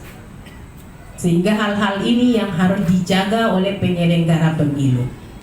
Saya sering bilang, kalau kedapatan seperti itu maka silahkan dilaporkan, akan diproses oleh DKPP. Saya kira seperti itu. Mungkin itu ya. Tadi sudah disampaikan juga oleh Dinda, Beni. Saya kira itu beberapa hal, beberapa catatan. Kegiatan hari ini mungkin tidak berhenti di sini. Kami akan bersama dengan komunitas yang selama ini sudah bekerja sama, ya, bahkan di Fabel pun akan kami rekrut. Ada kegiatan sosialisasi bersama. Ya, saya kira keterlibatan kawan-kawan yang ada di sini yang selama ini sudah dibina oleh YPPM ini merupakan satu kekuatan untuk bagaimana kita membagi kelompok untuk kita turun ke sekolah-sekolah melakukan sosialisasi. Mau kan? Nah, itu nanti disponsori oleh YPPM dan juga kelompok Cipayung dan koalisi yang telah dibentuk oleh YPPM. Saya kira ini kekuatan yang sangat besar. Kita sedikit, tapi kalau gerakan ini kita lakukan, maka kita ke depan bisa menjawab segala persoalan yang dihadapi. Bahkan penyelenggara pemilu pun ya bisa kita atur seperti itu. Karena ada ini disiapkan ke depan. Mau ada di kabupaten, ada di kota, ada di provinsi, kecamatan.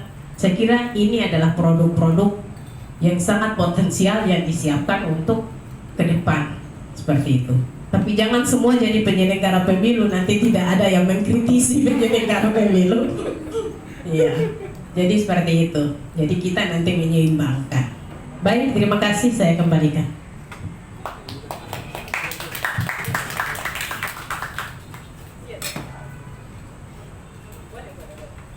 Baik, kita mungkin tambah sedikit saja, kita mungkin tambah sedikit dari karena tadi ketika percakapan Ibu Tuti sebetulnya mengingatkan beta akan beberapa hal sebetulnya.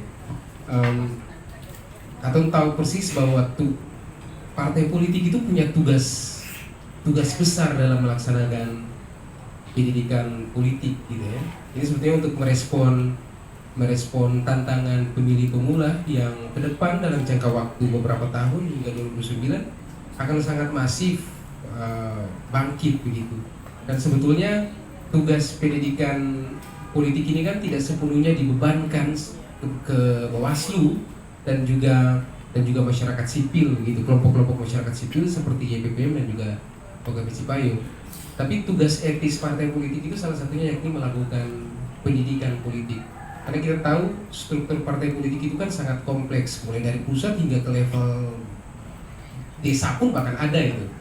Jadi karena ditopang oleh struktur yang kompleks, mestinya yang kita bayangkan partai politik dapat maksimal melakukan tugas-tugas pendidikan tugas-tugas pendidikan politik selain yang dikerjakan secara etis melalui penyelenggara pemilu, Bawaslu dan KPU dan juga kelompok-kelompok Cipayung. Nah, selain itu sebetulnya kami dari kelompok masyarakat sipil punya inisiasi dalam rangka memperkuat tugas, fungsi, dan kewenangan penyelenggara pemilu berkait secara spesifik itu yakni Bawaslu gitu ya. Yang kami bayangkan sebetulnya misalnya saja melalui momentum revisi Undang-Undang Pemilu ada semacam reformasi tugas dan fungsi Bawaslu, tidak hanya untuk sebagai pos pengaduan dan penanggulangan, tapi juga bahkan sampai pada level penindakan, tugas-tugas adjudikasi dan segala macam. Itu kan sebetulnya dalam rangka penguatan penyelenggara pemilu yang berkaitan sebetulnya dengan tugas-tugas Bawaslu gitu. Ini sebetulnya juga menjadi bahan refleksi bahwa sejauh ini Gakumdu yang dibentuk baik itu pada level provinsi dan juga kabupaten kota itu tampaknya tidak terlalu maksimal sebagai platform pengaduan dan bahkan penindakan. Itu sebabnya ada inisiasi dari kelompok masyarakat sipil untuk melakukan penguatan yang cukup kompleks berkaitan dengan tugas-tugas Bawaslu gitu. Bahkan di teman-teman Perludem kalau tidak salah Ibu Tuti, teman-teman Perludem itu punya ide untuk mereformasi Bawaslu menjadi Badilu kalau tidak salah gitu ya. Itu semacam bentuk reformasi yang konkret di dalam tubuh Badan Pengawas Pemilu untuk tidak hanya sebagai pos pengaduan, penanggulangan, tapi juga bahkan sampai pada level penindakan, adjudikasi dan macam-macam. Ini sebetulnya bagian dari inisiasi kelompok masyarakat sipil dalam rangka penguatan instrumen pengawasan pemilu. Nah, teman-teman, mungkin itu saja yang kita tambahkan. Ibu Tuti sekalian dengan forum, kita izin kita pamit duluan karena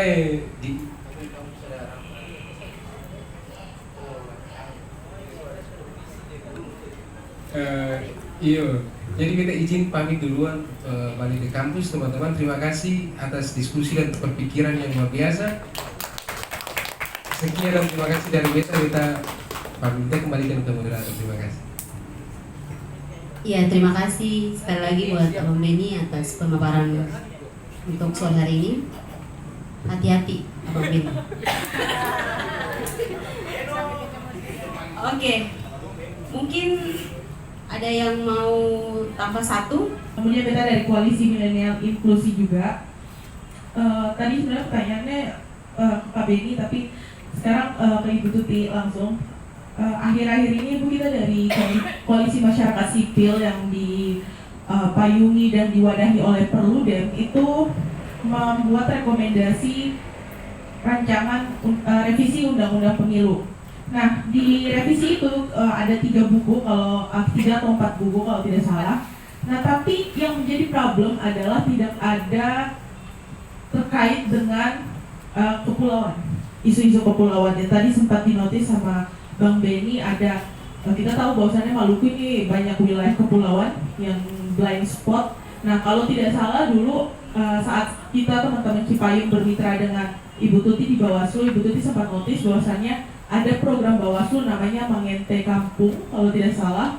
Salah satunya waktu itu di kampung saya di Danar. Nah, tapi kita tahu bahwasannya kampung-kampung tersebut sebenarnya tidak blind spot amat gitu. Masih ada informasi, komunikasi, bahkan jaringan. Nah, bagaimana sekarang dengan kampung-kampung yang memang benar-benar blind spot? Apakah sudah ada pemetaan dari Bawaslu? Kemudian kan kita tahu indeks kerawanan pemilu itu kan terkait dengan money politik.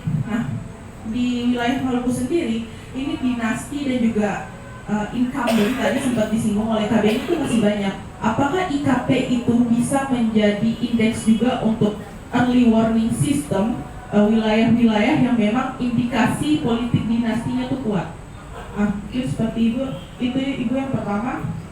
Kemudian yang kedua, Ibu terkait dengan tadi kita dengar kalau bahwasannya Bawaslu hasil rekomendasi masyarakat sipil Bawaslu diganti menjadi Badan Pengawas Pemilu. Nah, saya mau dengar kira-kira tanggapan dari Ibu sendiri selaku Komisioner Bawaslu Provinsi Maluku itu seperti apa? Kemudian terkait dengan keterwakilan perempuan, kita tahu affirmative action itu selalu kita suarakan untuk parlemen-parlemen.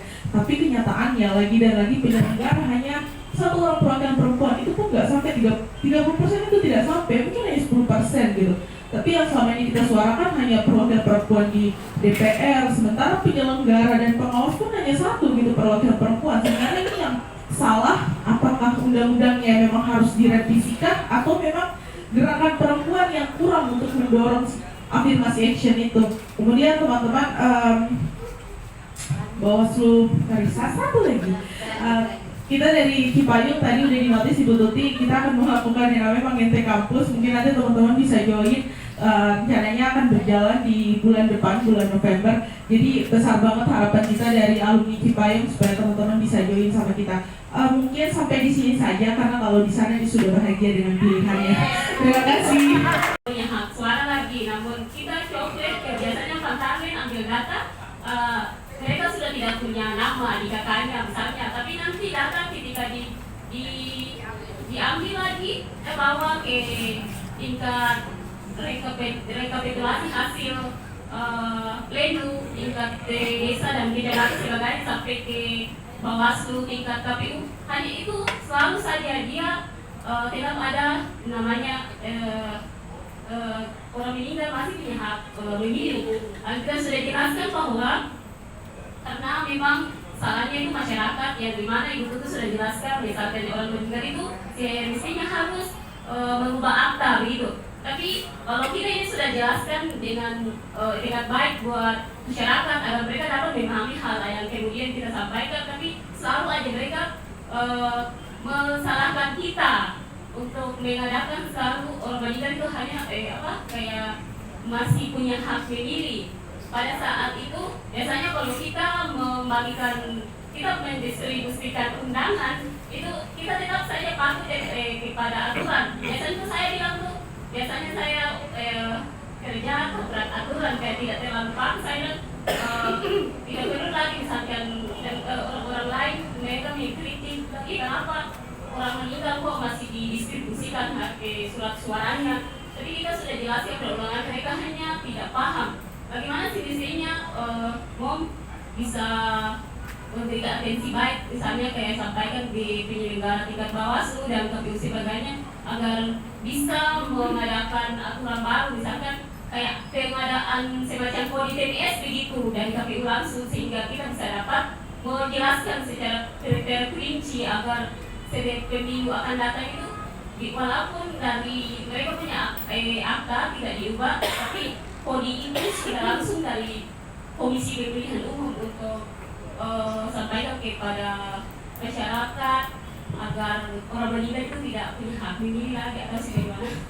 Itu saya terima kasih. Lagi karena keterbatasan anggaran, sehingga sebenarnya juga ada upaya yang bisa kita lakukan, yaitu bekerja sama dengan PKK yang mereka punya akses pengurus itu sampai di tingkat desa bahkan di dusun.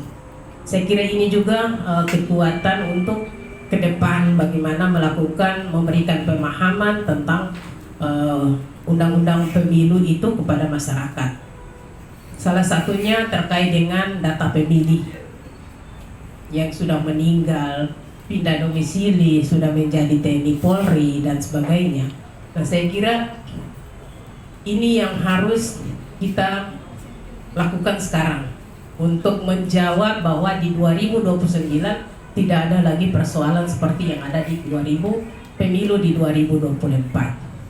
Nah, bagaimana DPT yang ditetapkan oleh KPU itu harus ada catatan. Misalnya yang sudah meninggal itu kan tinggal dibuat merah, sehingga kalau memang ada mereka punya C6 atau surat pemberitahuan itu harus ditahan karena sudah ada catatan di sini bahwa mereka sudah meninggal. Dan itu sebelum penetapan DPT sudah harus kalau saya mau sebelum penetapan DPT itu sudah harus ada kegiatan yang dilakukan bersama dengan desa.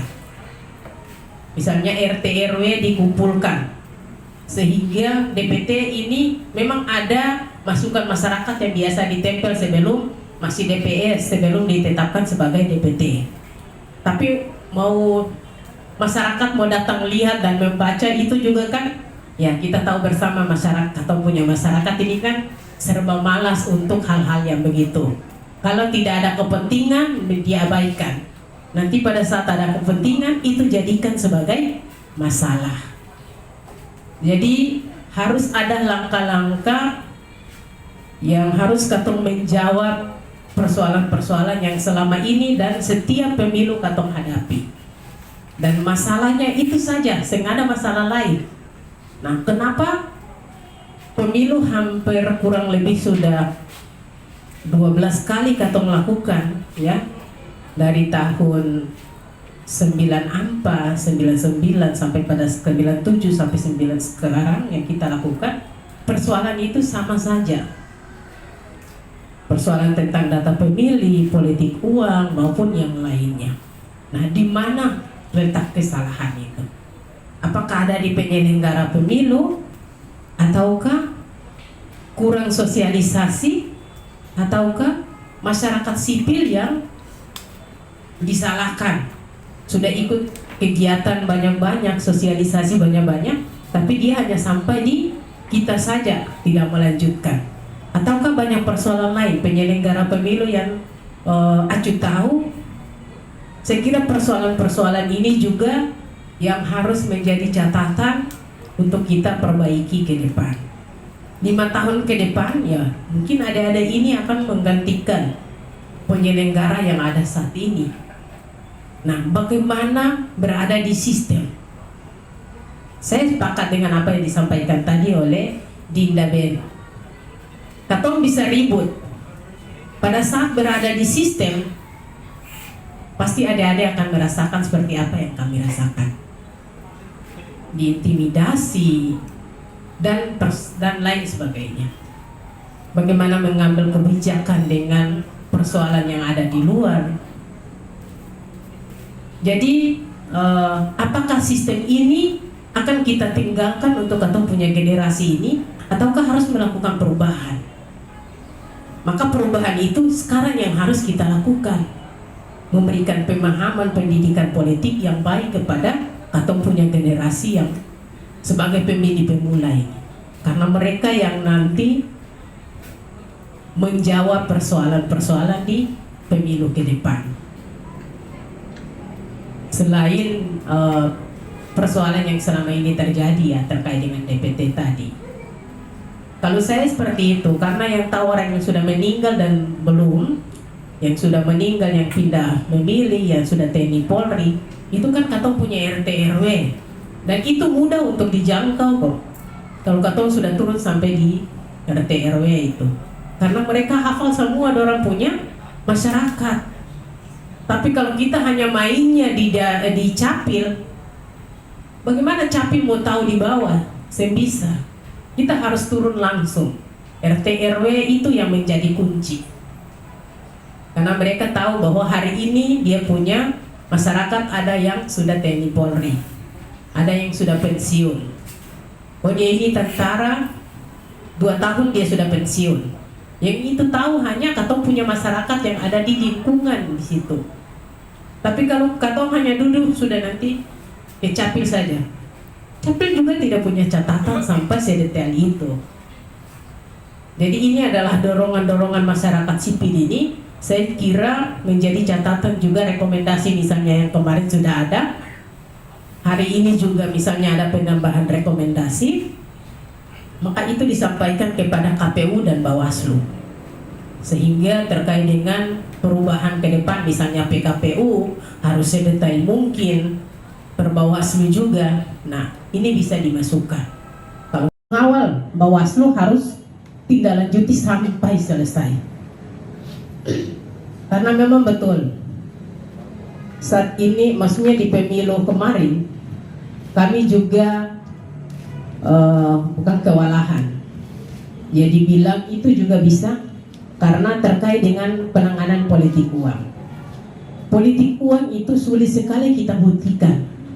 Karena di dalam itu ada 3 lembaga, bukan Bawaslu ANSI sendiri. Bawaslu hanya pintu masuk untuk menerima pelanggaran tersebut.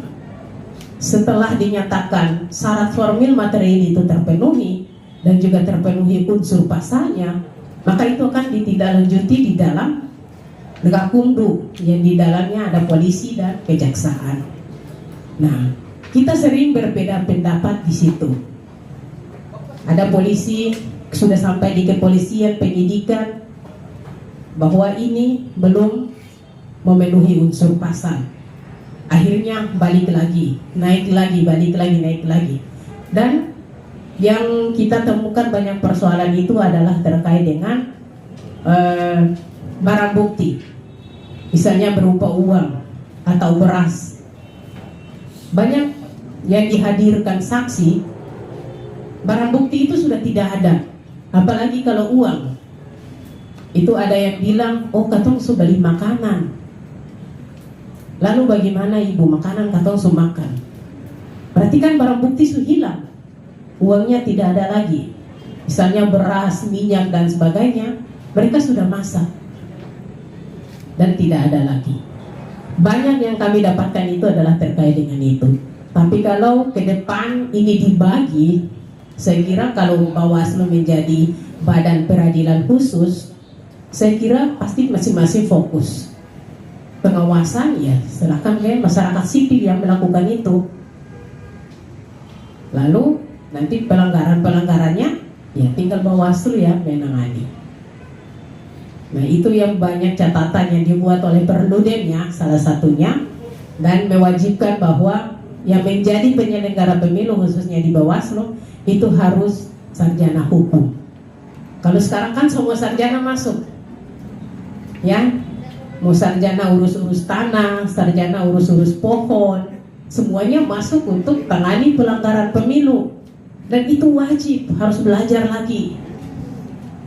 Kalau orang yang backgroundnya hukum, ya bagaimanapun dia akan paham, ya kan. Tapi kalau saya proses belajar lagi ini, ya bisa saja banyak persoalan yang terjadi di kecamatan yang harus menangani pelanggaran, sedangkan ya latar belakang mereka banyak yang guru, seperti itu.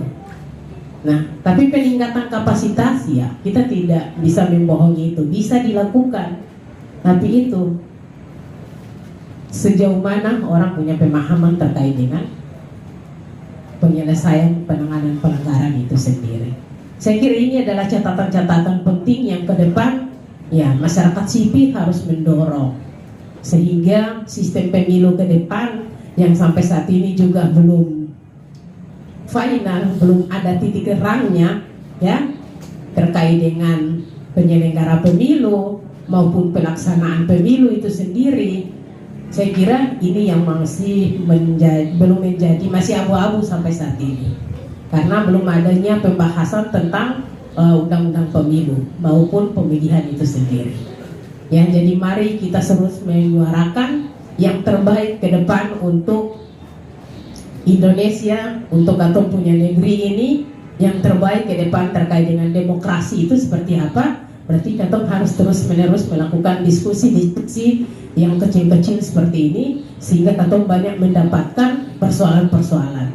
Kalau banyak juga pasti tidak maksimal, tetapi yang sedikit seperti ini pasti kita akan banyak mendapatkan masukan-masukan yang strategi bagaimana baik sistem pemilu, penyelenggaraan dan pelaksanaannya pemilu dan demokrasi itu ke depan. Saya kira kita akan mendapatkan satu titik terang ke depan. Mungkin itu, terima kasih, saya kembalikan. Ya, terima kasih, berikan aplaus kepada narasumber kita yang luar biasa. Baik teman-teman, perlu sedikit saya simpulkan dari diskusi pada sore hari ini. Di tengah maraknya disinformasi yang kita terima dan rendahnya kepercayaan publik terhadap sistem politik kita, keterlibatan pemuda dan pemudi harus menjadi sangat krusial. Kenapa? Karena mereka bukan hanya penerus estafet kepemimpinan bangsa, tetapi juga garda terdepan dalam memastikan demokrasi berjalan secara jujur, adil, dan berintegritas. Teman-teman, bisa dengan cara yang sudah tadi dijabarkan oleh dua narasumber. Setidaknya pertama, tidak apatis tentang pendidikan politik, terus kita garapkan sosialisasi secara masif, dan pastinya ikut terlibat dalam proses pelaksanaan, entah itu sebagai pelaksana atau pengawas pemilu. Teman-teman, terima kasih banyak atas waktunya. Terima kasih juga kepada Ibu Astuti Usman selaku narasumber kita. Mungkin Ibu bisa memberikan closing statement kepada teman-teman.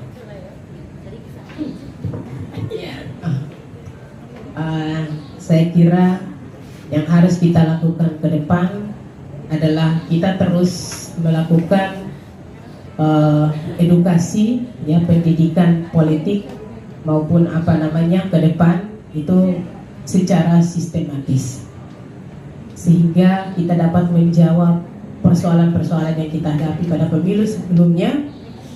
Kita akan bisa atasi dan tidak akan terjadi lagi pada pemilu di 2029 maupun pemilu yang akan dilaksanakan pada pemilu 2031. Jadi mari terus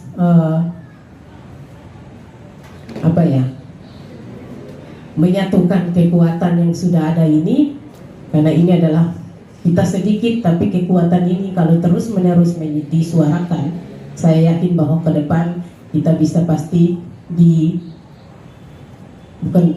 dicari dan kita akan menjadi branding ke depan.